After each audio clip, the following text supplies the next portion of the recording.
Hello and welcome to Enlightened Empaths, your community for the spiritually awakened. And Happy New Year, everyone, and Happy New Year to you, Denise. Oh, Happy New Year.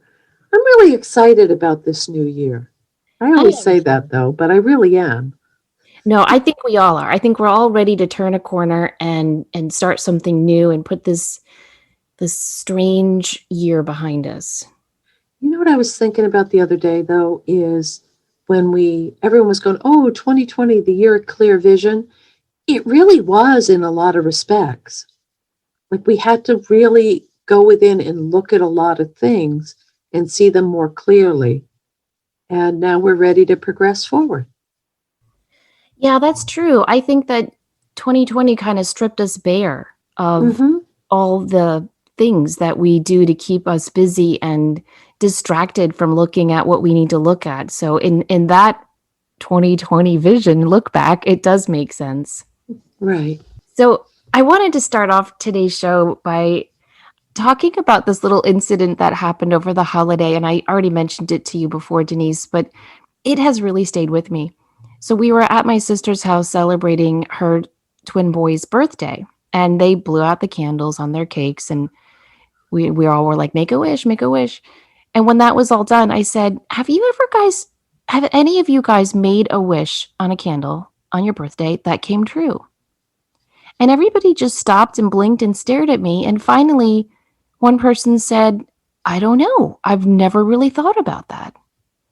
And it just made me realize how we so often go through life making goals and wishing on stars and birthday candles. And do we ever pause in gratitude or reflection to say, did that come true? Did I want that to come true? How did that come to pass? And so I just think it's important to look at, well, first, I want to discuss the difference between a wish and a goal.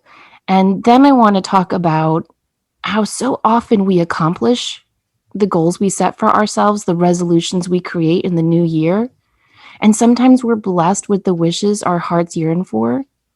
And yet we don't often pause to reflect and pat ourselves on the back or thank the universe or, thank our guides and angels for letting these things come to fruition. What do you think about all that? I think it's incredibly interesting, and I agree because that's been a learned behavior for myself over these last several years of when I accomplish something, of doing something to celebrate it or to silly things. It doesn't have to be a huge goal, but when I went through the motorcycle class is a good example. I was really proud of myself and I celebrated that. And I really gave myself kudos for having accomplished a goal because the goals are easy. You can set the goal, you can task analyze, you can break it down, you can take those little steps. If you're not making the biggest step, break it down even more. So that's that linear sequential side that we can really focus on. Wishes feel more esoteric to me, and that's more of the emotional, the empath, the sensitive. That's where I put my wishes. But even being more conscious about the birthday candle wish this year on my birthday, I thought, what do I really want for this coming year? And it was more, I don't want to say esoteric, but it wasn't a tangible goal. It wasn't something I can work towards. It was more of an energy I'm trying to manifest in my life that will permeate everything. Yeah, really well said. We've all learned from Disney that a wish is a dream your heart makes. But I think that wishes have this fantasy element to them in our subconscious where there's a part of us when we make a wish that thinks, oh, that's just a wish. That's not going to happen. And that's why I think it's really important for everyone listening to start to reflect on your own wishes and your goals. And maybe in 2021, start to move some of your wishes into the goal category. Because think about the difference. I wish I could ride a motorcycle to my goal this year is to learn to ride a motorcycle. It's very, very different. Well, when you set goals for yourself, they have to be goals that you really believe you can accomplish and achieve. That's very true. So that goes back to attainable. And, all of when I used to go to the gym all the time, and I actually did, believe it or not, it's hard to believe that now where I am, and I would go in and the first of the year, I would get really frustrated because it was so crowded and there were so many people. And I would say, oh, it's the New Year resolution, people. that's okay. They'll be gone in 4 to 6 weeks. And like clockwork, they would be gone. And the goal of a healthy lifestyle versus I want to lose 20 pounds, or the goal of I'm going to go to the gym because it gives me time to shut my brain off and feel more connected with my physicality and have better health versus how do I look in these pants? Right, right.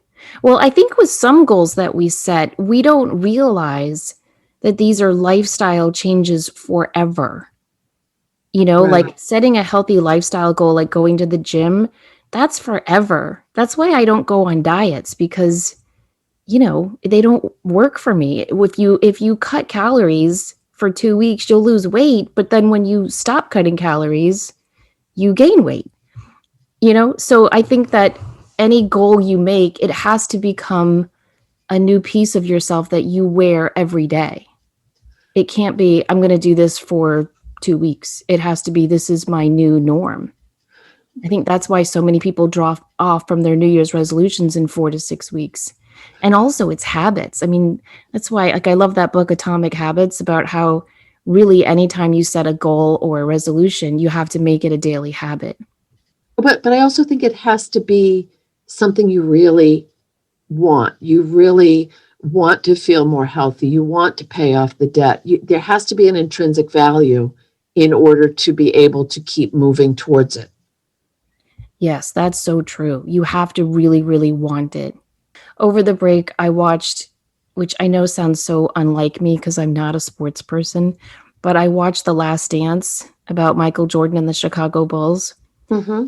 Cannot recommend it highly enough. I was addicted. It has taught me so much, mainly that talent is really only 20% of the game. The rest is your will, your determination, your energy and drive that you bring to it. And so I think that's the same for all of us with any goal we set. You have to really want it. That's like the 20%. But the other 80% is really going for it, really taking those action steps. I That agree. can be scary. Mm-hmm. So, we created an acronym for you all to help think about when you're creating goals for the new year. And it's called Become a Manifesting Star. And the star stands for surrender, trust, act, and receive. So, let's start by talking about the surrender part. This is the trickiest part, I think, when we're trying to manifest, because sometimes we want something to happen for us in a very particular way or in a very certain time element. This has to happen now. Or if you're holding on to something so hard, like I have to meet someone this year, I must get a new job now, I've got to pay off my debt, or I'm going to never sleep again. That anxious energy of holding on and I have to have this, that is, kryptonite to manifesting. You have to learn that wonderful and really difficult job of surrendering what you truly want to achieve to the universe with total and perfect trust. That also allows you to work in tandem with spirit and with your guides and with your ancestors and with that power source that can help you keep going towards whatever you're trying to manifest in your life.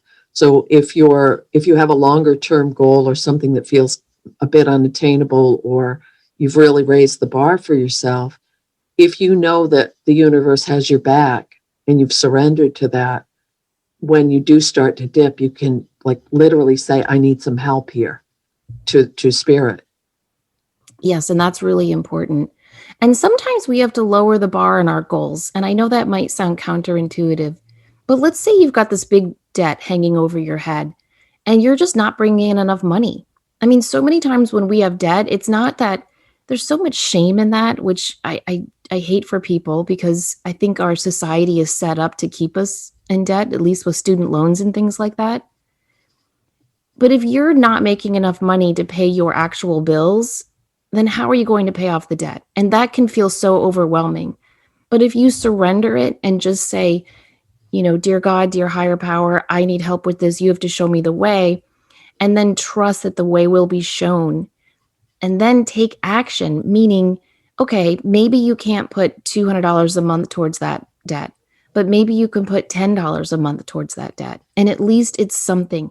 Any action you take towards your goal will reap enormous benefits for you on a mind level, a body, and a spirit level.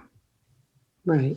And it also involves being really honest with yourself and sitting yourself down and looking at the debt and seeing, has this been what I've needed to do to survive? Did this keep shoes on my kids' feet? Did it keep the electricity on?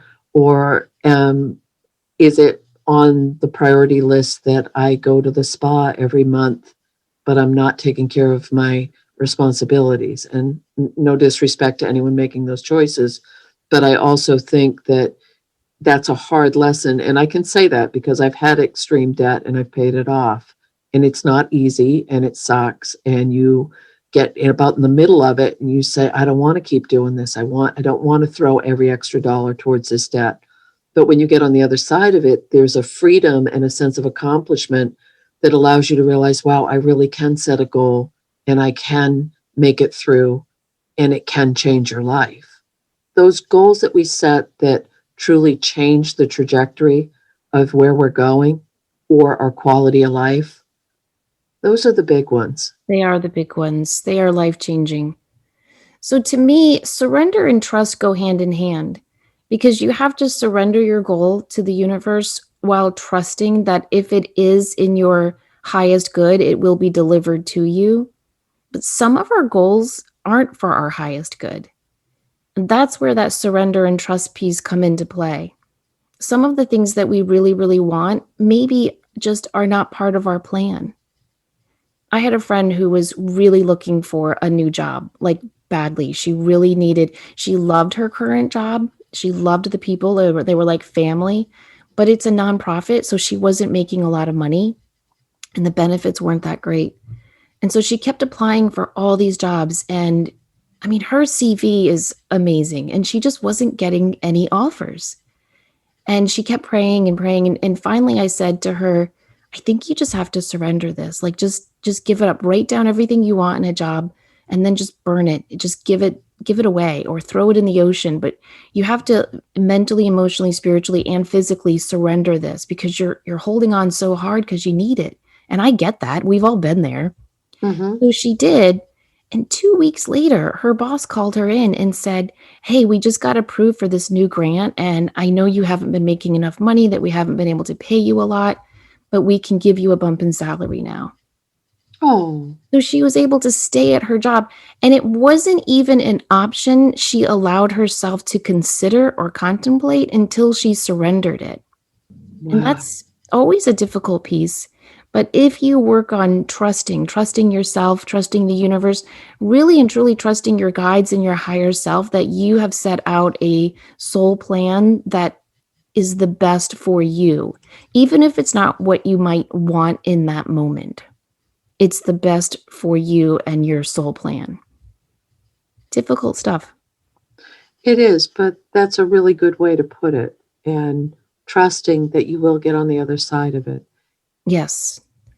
Trusting is not only about trusting the universe to have your back and trusting your team on the other side to help you. Trust is also about having faith in you, that you can step up into your personal power, that you can achieve these goals that you set out for yourself. So trusting you is, to me, it's deeper even than loving yourself. It's trusting yourself enough to know that you can do this. Because Denise, we've said this before in the show, but I have found with me and with many of our listeners, and I don't want to speak for you, but I just think for so many of us, our fear isn't so much of failure, but of success. That's a very good point. And also, when you trust yourself, or you do overcome the odds, or you do prove to yourself that you can accomplish something that felt maybe a bit insurmountable, it gives you strength and courage and bravery to go to that next goal. And that sounds a little over the top, but when I think about, some of the hardest things I had to get through in my life, and I can remember I would say to myself, because we're all of us here in this little club that we've developed, and we're very sensitive people. And I'd say, you need to be brave, Denise. You need to just be brave and get through this. And I think sometimes that also goes hand in hand with the trust, is finding the courage to keep going. Finding the courage to keep going. And you have to find that any way you can. And it'll look different for everyone. And to me, it's not only a day by day thing in those difficult times, it's a minute by minute, hour by hour thing. And you just have to hold on to whatever it is that comforts you. Like, oddly, I know this is such a silly thing, but when I was going through my breast cancer scare, I knitted a little, what are they called? Oh, it's a Japanese word that I forgot. But anyway, I knitted Brave, Merida from the movie Brave. Yeah. And I'm looking at her now. She's got her little bag of arrows and her little bow in her other hand. And she's got I did the red, orange yarn hair. I know it's a silly little thing, but she sits on my desk every day. And every time I look at her, I think, be brave, Samantha, be brave. Mm-hmm. So even if it's something as simple as having a visual reminder of what you're working on as you work on surrendering and trusting yourself to achieve these goals, or if it's something as big as, really speaking your truth and putting yourself out there, it's important to find your courage in the way that works for you. Now, the third step in manifesting is action, is take action. And I think this is a step a lot of people miss, or they don't really realize how powerful their actions are. I know for me, at least in my 20s and 30s, when I would set a goal, I would think, if I just show up, that's enough, right? If I just show up for the job interview, if I just show up for, whatever it is I'm trying to do, if I turn in a query to an agent, it's all just going to magically happen. You have to take so many action steps to achieve your goal, and you have to keep acting. You have to persist. And that is where that trust and that faith comes into place. We can't wait for someone to just come in and fix all the pieces that we're hoping to put together for our goals. We have to do it ourselves, time and time again. And being consistent. So that goes back to, you have a goal, you break it down, you take that first step. But also, if that step proves to be too large, setting out, break that down even further, because there is no step that's too small. And I know that sounds kind of hokey, but once you start moving in the direction, you'll gain momentum, but you'll also, it's like quitting smoking cigarettes. So, and I remember years and years ago when I tried to quit smoking, way back, because I haven't smoked in years and years now, but I was watching the clock and saying, okay, Denise, you've made it in another hour. Do you really want to throw that hour away and have to start all over again? And then I would go 3 hours, then it was 5 hours. But it was just that, and getting over any kind of an addictive behavior, sometimes you do have to get it down to those little minute steps. But that actually applies to setting another goal. For a lot of people right now, they want to have a side hustle or build something that they love to do in their life, or fitness and health, whatever it might be. But you do have to take those first couple of steps and keep the momentum going. And that's that action part. Yeah. And I think breaking it down into small steps, like you said, is excellent.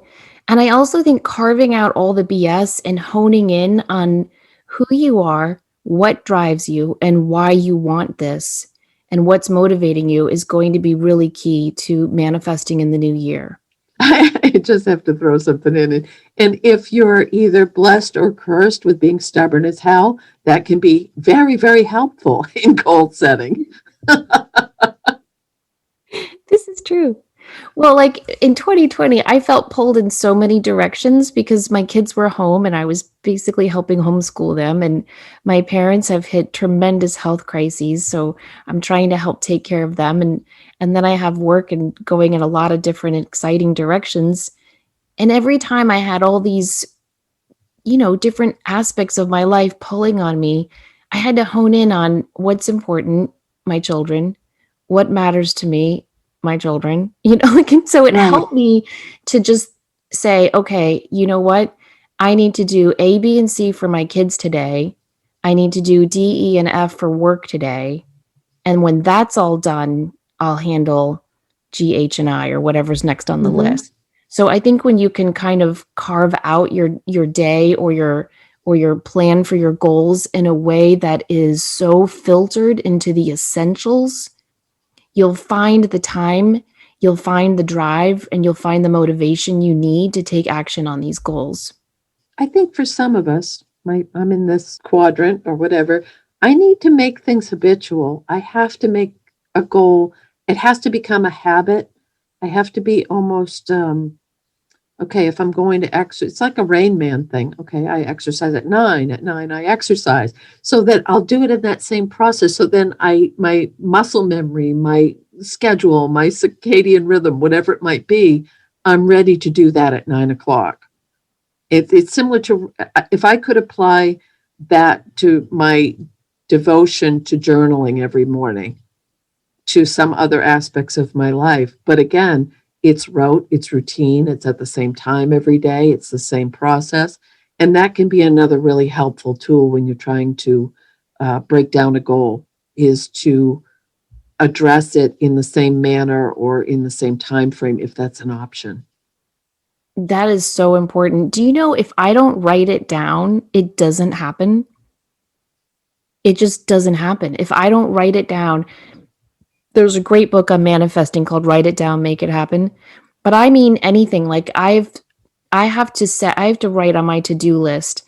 I have to write meditate, pray, and then, do readings, pack orders, email people. Like I'll write all the other stuff. And then I always have to write, I should take a little shot of my to-do list today, because the last thing on my to-do list is rest.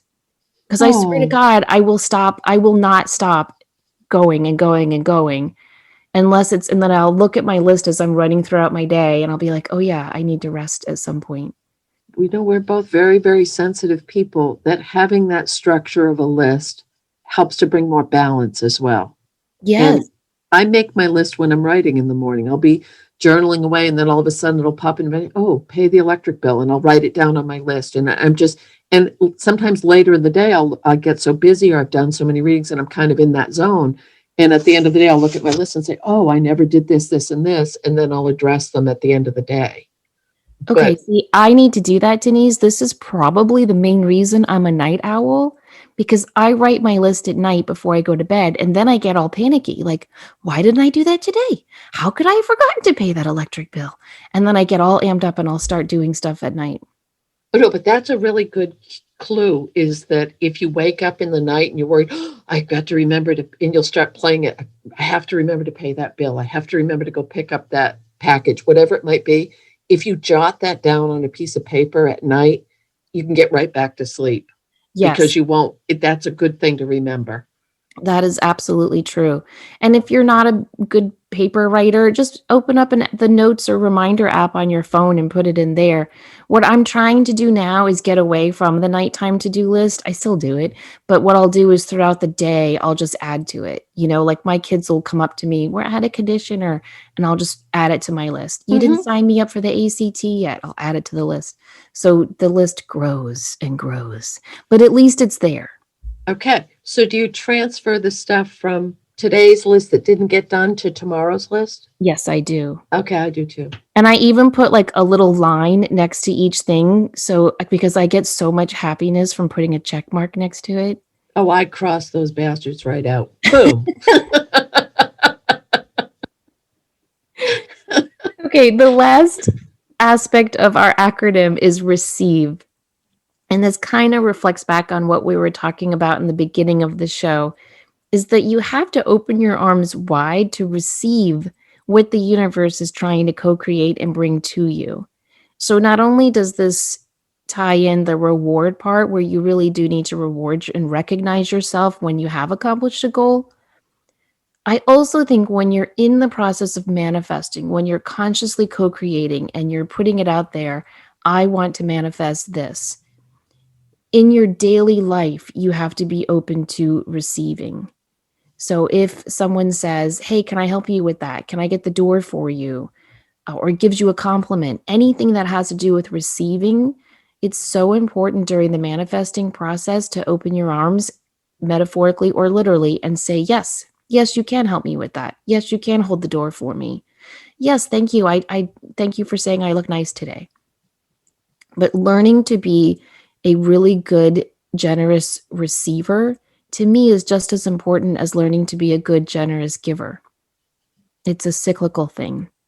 And I think that's probably out of all the things that we've mentioned, one of the hardest things for a lot of us as empaths is we are amazing at giving and providing and helping, but either by conditioning or personality or whatever it might be, we don't always excel at being able to receive, or we haven't had the opportunity to receive. So I think learning that also you can apply it to other aspects of your life, not just manifesting. Yes. Yes, it's an energy. When you're in that energy of just being the giver, the fixer, the rescuer, the helper, you are preventing, you are literally saying no to the universe to receiving. And so I think we have to do both. We have to be givers, but we also have to be receivers as well. Right. And that is going to open up so much space in your heart and in your life to receive what the universe is trying to bring to you. It also, by breaking down a goal with this star formula, or when we're kind of tongue in cheek with that, it takes the pressure off of making a resolution feels harsh and negative to me. Very rarely do people have a resolution that is uplifting and positive. Maybe they do. Maybe it's just me that I've always had them be things like, oh, lose weight or stop smoking or, whatever it might be. But a goal is attainable and it doesn't have you don't have to put it, if you want to make a timeline on it and manifest it and say, okay, in 6 months, this is my goal, this is where I want to be. That can also be really helpful. But you could walk through these steps of and check in. Am I surrendering? Am I trusting? Am I acting? Am I receiving? And keep, I think that process of checking in with yourself, it's kind of like saying, am I okay? Am I doing all right? Am I on the right track? When we can apply that to ourselves, I think that's equally a form of receiving. Denise, that those are such excellent points. And I think I've just realizing that's why I've never really liked New Year's resolutions because you're right, they are so harsh. It's always reminded me of Lent. I remember as a kid in parochial school, we always had to give up something for 40 days. And, the priest would check in on us like, you're not eating chocolate, are you, Samantha? No, I'm not eating chocolate. I would always say, at least to Sister Catherine, who I felt more comfortable with, how is not eating chocolate for 40 days bringing me closer to Jesus? Like, I just don't get it. I would rather just talk to him every day.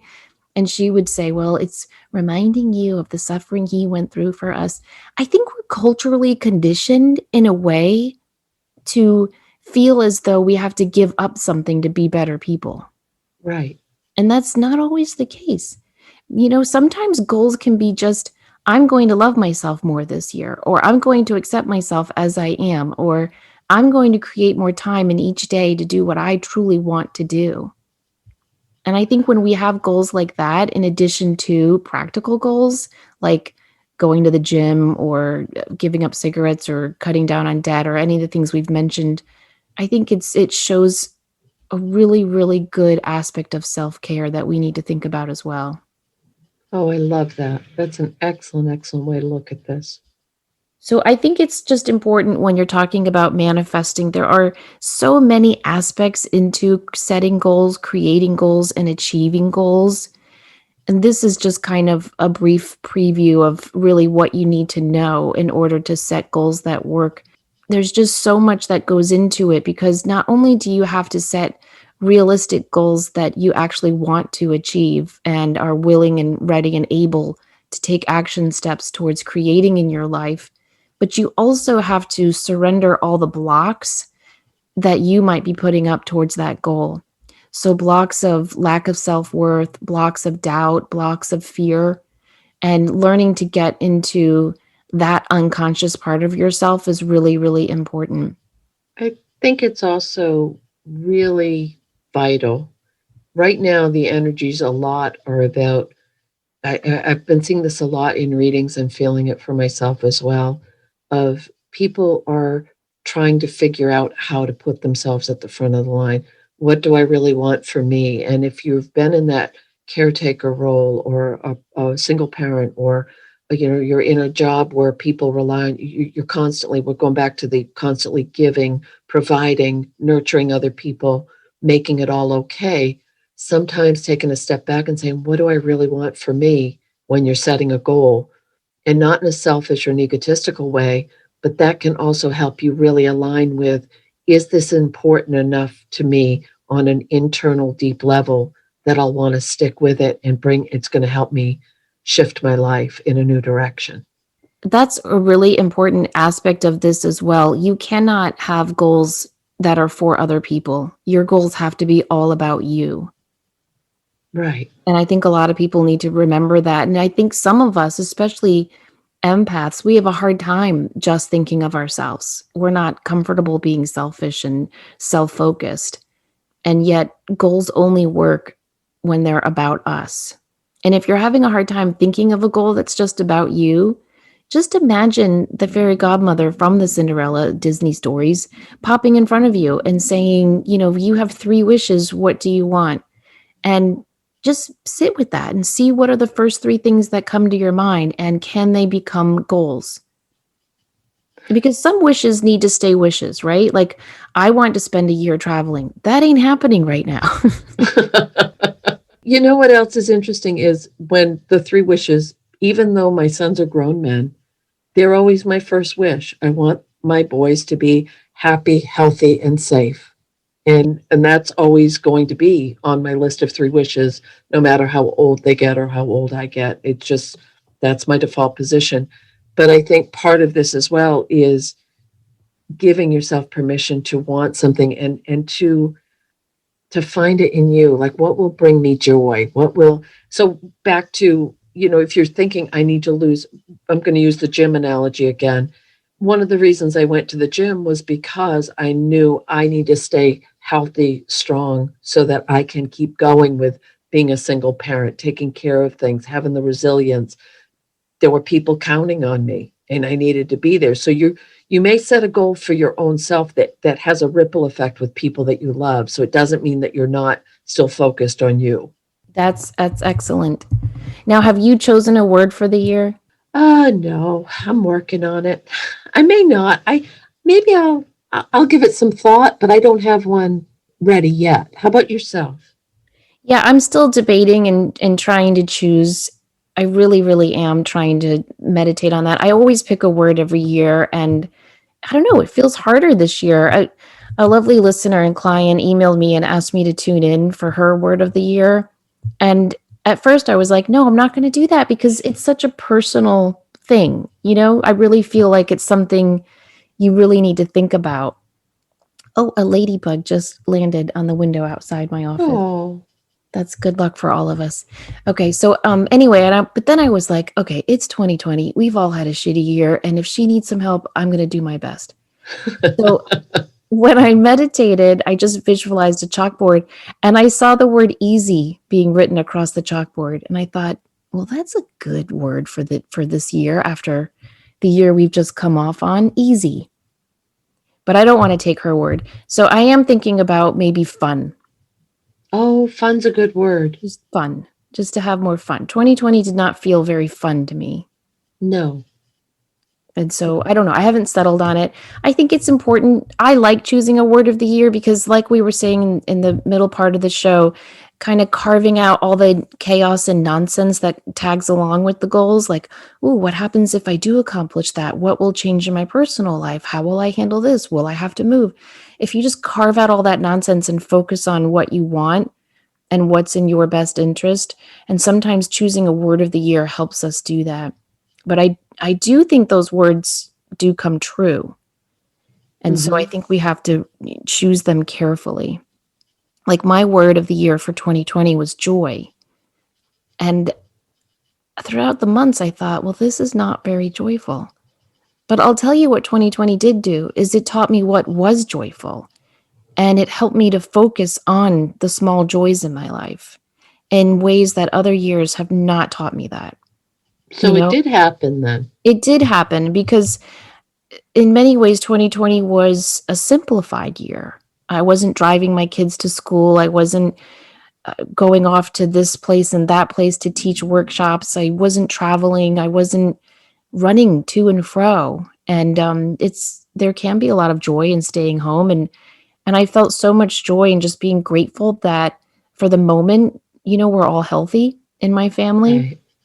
And so it did teach me to appreciate the small joys, just those moments when we're all on the couch reading or watching TV, or, sitting outside by the fire, looking up at the stars, like just the small, simple things. And so I do think no matter what happens in a year, the word happens. Just don't do what I did one year. I can't even remember what year it was now, but I chose the word patience. Oh. And the world taught me to be patient. Just know that it will come to fruition. So I thought with fun, that would be a good one. And it is time for more fun for all of us. So It is. And as we move from this earth energy to this air energy, don't you feel like we're moving into a time where our goals really can take flight and we can have more fun with accomplishing these goals? yes, yes. And not being Pollyanna or glass is always overflowing, but I do think that the intention and energy you put behind it really, really makes a huge difference. If you're looking at this with regret, with fear, with anger, with like it's a burden, or if you can find a way to lighten things up and crack yourself up or amuse yourself or whatever it might be, it does really change the whole energy of a situation. It really, really does.